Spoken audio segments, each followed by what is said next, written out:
విద్య అందరికీ కాదు, వైద్యం అందరికీ కాదు. అవును, సమాజం వర్గాలుగా విభజించబడింది. ఆ కాలంలో ప్రేమ, సేవ, సమానత్వం అనే సందేశంతో క్రైస్తవ విశ్వాసం భారతదేశానికి చేరింది.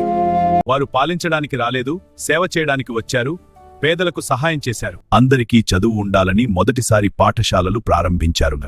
ఆ కాలంలో అమ్మాయిలకు విద్య ఉండేది కాదు, కాని వారికి కూడా చదువు అందించారు.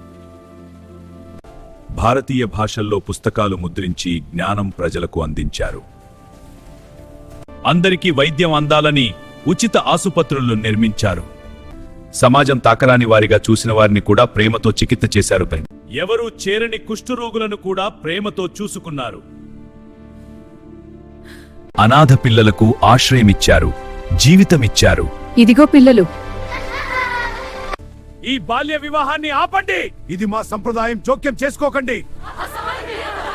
భారతీయ భాషలను పరిశోధించి వ్యాకరణాలు, నిఘంటువులు తయారు చేశారు.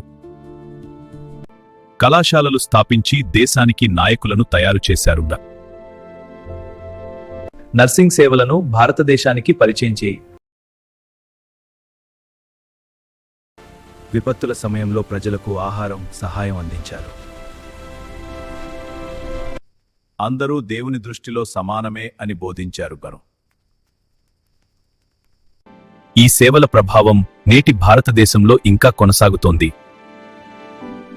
పాలన కాదు, ప్రేమతో చేసిన సేవే వారి వారసత్వం.